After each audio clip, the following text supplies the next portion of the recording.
Hello बच्चों, मैंने तीन चैप्टर एनसीईआरटी के करवा दिए हैं सोशल साइंस के, जिसका नाम हमारा पर्यावरण है। इसका चौथा चैप्टर का मैंने उसमें सिर्फ क्वेश्चन वन लाइनर करवाए थे, लेकिन मैंने सोचा कि उससे अच्छा मैं बुक ही का इम्पोर्टेंट जो दिया हुआ है वो पढ़ा देती हूँ। ठीक है, तो हमारा चैप्टर का नाम है वायु। तो हम वायु से शुरू करते हैं कि ये वायु होता क्या है, इसमें कौन कौन सी गैसेज मिश्रित होती है, वायु में क्या क्या होता है, तो इसके बारे में हम पढ़ना शुरू करते हैं। ठीक है, तो सबसे पहले हम पढ़ते हैं यहाँ पे कुछ, ये देखिए पहले लिखा हुआ है कि हमारी पृथ्वी के चारों ओर वायु की घनी चादर से घिरी हुई, हमारी पृथ्वी चारों ओर घनी चादर से घिरी हुई है, जिसे वायुमंडल कहते हैं।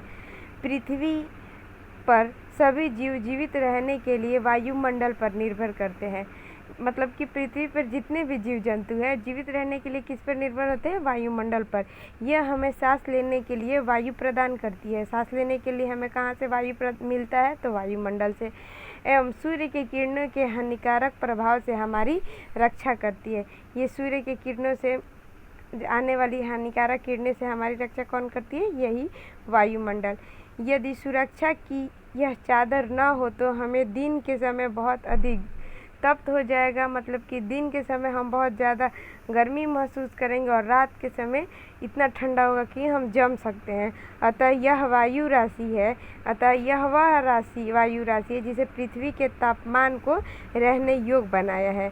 यहाँ पे साइड में कुछ दिया हुआ है, देखिए क्या लिया हुआ है, ये इम्पॉर्टेंट बात है, अच्छी बात है। देखिए कार्बन डाइऑक्साइड, जिसे CO2 भी बोला जाता है, वायुमंडल में फैलकर पृथ्वी से विकिरित ऊष्मा को पृथ्वी पर रोक कर ग्रीन हाउस प्रभाव गैस पैदा करता है। मतलब क्या है कि वायुमंडल की जो परत है फैली हुई है, वायुमंडल हमारी पृथ्वी के चारों तरफ जो फैली हुई है, ये विकृत होकर जो सूर्य से आने वाली गर्मी है, वो ऊष्मा है, उसको क्या करती है? रोक लेती है, जिससे ग्रीन हाउस प्रभाव पैदा होना है। इसलिए इसे ग्रीन हाउस कहते हैं। ठीक है, और इसके अभाव में धरती इतनी ठंडी हो जाती है कि इस पर रहना असंभव है। मतलब क्या कि अगर ये नहीं रहता तो धरती इतनी ठंडी हो जाती कि दिन में तो अगर उसमें आ रहा है तो ठीक है, लेकिन रात के समय धरती इतनी ठंडी हो जाएगी कि रहना असंभव हो जाएगा। किंतु जब कारखाने और कार के धुएं से वायुमंडल में इसका स्तर बढ़ता है, जब कारखाने और कार से जो वायुमंडल में कार्बन डाइऑक्साइड की मात्रा बढ़ते जाती है, तब इसका स्तर क्या होता है? बढ़ते जाता है। तब इस ऊष्मा के द्वारा पृथ्वी का तापमान भी बढ़ने लगता है। इसे ही भूतापमंडलीय तापन यानी ग्लोबल वार्मिंग कहते हैं। तापमान के इस वृद्धि के कारण पृथ्वी के सबसे ठंडे प्रदेश में जम्मू ही बर्फ पिघलती है। जो पृथ्वी के ठंडे प्रदेश में जो पृथ्वी के दोनों ध्रुव पर देश स्थित हुए हैं, उसके भी अगर वायुमंडल हमारा गर्म हो रहा है तो वो भी क्या होने लगेंगे? गर्म होने लगेंगे, और वहाँ पे जो बर्फ़ हुई है वो पिघलने लगेगी। और बर्फ़ पिघलने से जल स्तर में वृद्धि हो जाएगी, जिससे तटीय क्षेत्र में बाढ़ आ जाती है। दीर्घ अवधि में इसके कारण जलवायु में अत्यधिक परिवर्तन हो सकता है, जिसके फलस्वरूप कुछ पौधे और पशु लुप्त होते जा रहे हैं। अब जिस जंतु को ठंड में रहने की आदत है, अगर उसको गर्म दे दिया जाए तो क्या होने लगेंगे? लुप्त हो जाएंगे। अगर हम ही लोग को जिस टेम्परेचर में रहने की आदत है, अगर उस टेम्परेचर से हमें दूसरे टेम्परेचर में कर दिया जाए, या अत्यधिक ठंडा कर दिया जाए या फिर अत्यधिक गर्म कर दिया जाए, तो हम लोग भी क्या उसमें जीवन नहीं रह पाएंगे। इसीलिए ये ज़रूरी है। और वायु के संघटक देखते हैं कि वायु में कौन कौन सी चीज़ें मौजूद होती है। क्या आप जानते हैं कि वायु का उपयोग हम सांस लेने के लिए करते हैं? हाँ, बिल्कुल जानते हैं। वास्तव में वह अनेक गैसों का मिश्रण होता है। आप लोगों को पता है कि वायु में अनेक प्रकार के गैस होते हैं, और कौन कौन से होते हैं? तो नाइट्रोजन, ऑक्सीजन, ये 2 गैसें हैं। ये बड़ी मात्रा में पाए जाते हैं। जो नाइट्रोजन होता है और ऑक्सीजन होता है, ये बड़ी मात्रा में पाए जाते हैं।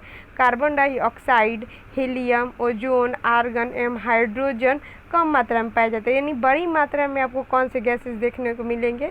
तो नाइट्रोजन और ऑक्सीजन। लेकिन थोड़े थोड़े मात्रा में carbon dioxide, helium, ozone, argon कम मात्रा में पाए जाते हैं। इन गैसों के अलावा धूल के छोटे छोटे कण भी वायु में, हवा में मौजूद होते हैं। ये वृत्त जो दिया हुआ है, वृत्तारेख इसमें हम लोग को समझना है। देखिए इतना बड़ा जो क्षेत्र है, ये जो इतना बड़ा क्षेत्र है, ये सब इतना बड़ा क्षेत्र क्या हो जाएगा, नाइट्रोजन। नाइट्रोजन की मात्रा कितनी हो जाएगी, 78%। नाइट्रोजन की मात्रा कितनी है, 78%, ठीक है। और ऑक्सीजन की ये देखिए इतनी मात्रा जो देखिए ये जितने में आसमानी कलर का है ये है 21%, यानी 21% है ऑक्सीजन की मात्रा। और ये देखिए और अन्य सभी गैसें दिया हुआ है, अन्य गैस में देखिए आर्गन है 0.93%, कार्बन डाइऑक्साइड दिया हुआ है 0.03%, और अन्य सभी जैसे कि अभी मैंने बताया हाइड्रोजन, ओजोन, आर्गन, ये सभी गैसें अन्य गैसें 0.4% में आ जाएंगे। तो अगर सबसे ज़्यादा पूछा जाए वायुमंडल में सबसे ज़्यादा गैस कौन सी होती है तो नाइट्रोजन। दूसरी स्थान किसका होगा, दूसरा स्थान, तो दूसरा स्थान आपका हो जाएगा ऑक्सीजन का। और तीसरा स्थान किसका हो जाएगा तो आर्गन। तो कैसे याद रहेगा कि आर्गन याद रहेगा, तो आर्गन 3 नंबर पे आएगा, इसमें 3 लेटर है तो ये 3 नंबर पे आएगा। नाइट्रोजन N2, नाइट्रोजन को क्या बोला जाता है, N से नाइट्रोजन, O2 से ऑक्सीजन, CO2 से कार्बन डाइऑक्साइड, आर्गन को AR बोला जाता है, ठीक है। हाइड्रोजन को H बोला जाता है। आगे आते हैं, फिर कह रहा है कि जिसमें वायु के विभिन्न संगठनों को दर्शाया गया है। हाँ, हम लोगों ने पढ़ लिया। नाइट्रोजन वायु में सर्वाधिक मात्रा में पाई जाने वाली गैस है। नाइट्रोजन क्या होती है, सबसे ज़्यादा मात्रा में पाई जाने वाली गैस है। जब हम सांस लेते हैं तब फेफड़े में कुछ नाइट्रोजन भी ले लेते हैं। जब हम सांस लेंगे तो ऐसा थोड़ी है कि हम बोलेंगे हटो हटो ऑक्सीजन सिर्फ आने दो, ऐसा तो होगा नहीं। जितने भी वायु में गैसेस मौजूद है वो सारी हमारे अंदर चली जाएगी, हमारे फेफड़ों में चली जाएगी। लेकिन हम लोग को ज़रूरी किसका है, ऑक्सीजन का। तो नाइट्रोजन को तो बाहर निकालना पड़ेगा ना। तो यही है कि फेफड़ों में कुछ नाइट्रोजन भी ले लेते हैं और फिर उसे बाहर निकाल देते हैं। परंतु पौधे अपने जीवन के लिए जो पेड़ पौधे हैं उनको अपने जीवन के लिए नाइट्रोजन की आवश्यकता होती है, लेकिन वो नाइट्रोजन का प्रयोग डायरेक्टली नहीं कर सकते हैं। वो लोग सीधे वायुमंडल से नाइट्रोजन को नहीं लेते हैं, वे सीधे वायुमंडल से नहीं ले सकते हैं। मृदा तथा कुछ पौधे की जड़ में रहने वाले जीवाणु वायु में नाइट्रोजन को लेकर इसका स्वरूप बदल देते हैं। ये जो नाइट्रोजन है ये क्या करते हैं, पौधे और मृदा में कुछ छोटे छोटे जीव होते हैं, जीवाणु होते हैं, वो क्या करते हैं, नाइट्रोजन को लेके उसका स्वरूप बदल देते हैं। और ये स्वरूप क्या हो जाता है, पौधे जो स्वरूप बदलते हैं वो पौधे के लेने के लिए उपयुक्त होता है और वो पौधे उससे अपना नाइट्रोजन ले लेते हैं। ऑक्सीजन में प्रचुरता से मिलने वाली दूसरी गैस है। ऑक्सीजन जो क्या है, वायु में मिलने वाली दूसरे नंबर की गैस है अधिकता के मामले में। मनुष्य तथा पशु श्वास लेने के लिए ऑक्सीजन का वायु से ऑक्सीजन प्राप्त करते हैं। हरे पादप प्रकाश संश्लेषण द्वारा ऑक्सीजन उत्पन्न करते हैं। तो मैंने साइंस में भी पढ़ाया था कि पेड़ पौधे जो होते हैं खाना बनाते समय वो क्या करते हैं, कार्बन डाइऑक्साइड लेते हैं और ऑक्सीजन को क्या करते हैं, बाहर निकालते हैं। तो ये प्रकाश संश्लेषण के दौरान ऑक्सीजन उत्पन्न करते हैं। इस प्रकार वायु में ऑक्सीजन की मात्रा समान बनी रहती है। यदि हम वृक्ष काट दें तो यह संतुलन बिगड़ जाएगा। अगर वृक्ष काट देंगे तो हमारा कार्बन डाइऑक्साइड लेगा कौन और ऑक्सीजन देगा कौन। कार्बन डाइऑक्साइड अन्य महत्वपूर्ण गैस है। कार्बन डाइऑक्साइड एक अन्य महत्वपूर्ण गैस है जो हरे पादप अपने भोजन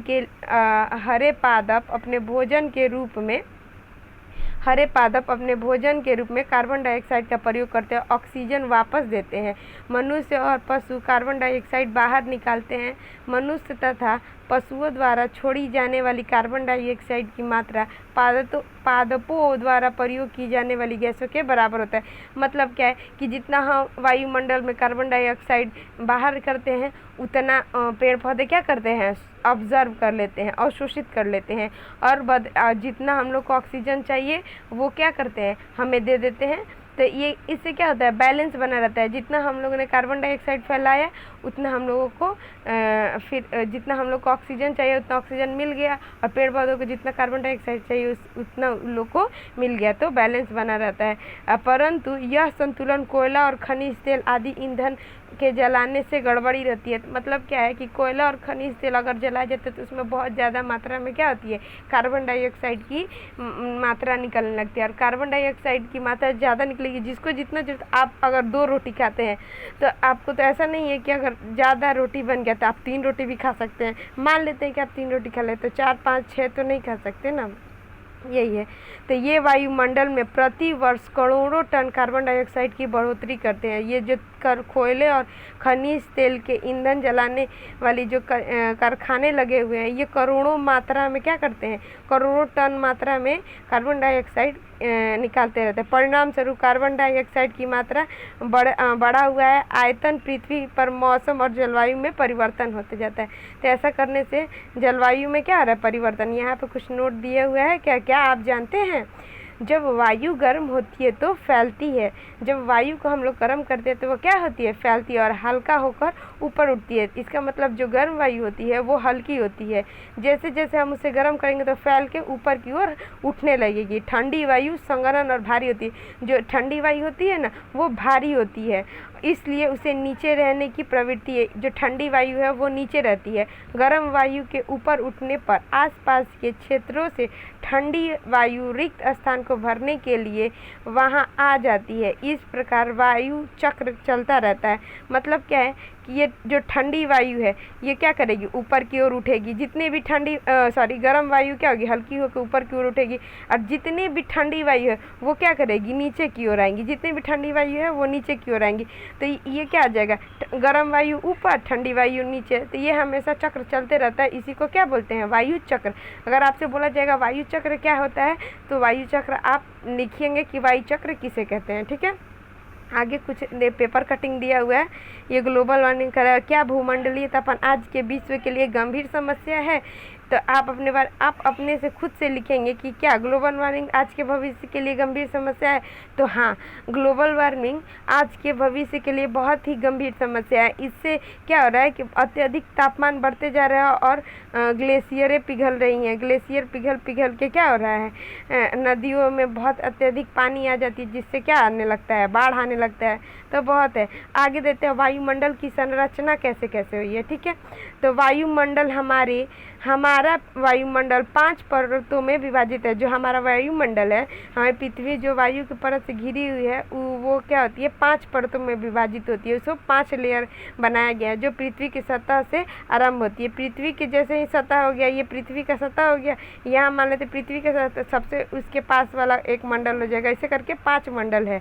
हमें सभी 5 मंडल के बारे में पढ़ना है। पहला दिया है क्या, क्षोभ मंडल। क्या है, पहला क्षोभ मंडल, पहला क्षोभ मंडल। दूसरा समताप मंडल, तीसरा मध्य मंडल, तीसरा क्या है, मध्य मंडल। और चौथा है बाह्य मंडल। ठीक है, बाह्य मंडल। और उसके बाद है बहिर्मंडल। बाह्य मंडल तो क्षोभ मंडल, समताप मंडल, मध्य मंडल, बाह्य मंडल और बहिर्मंडल।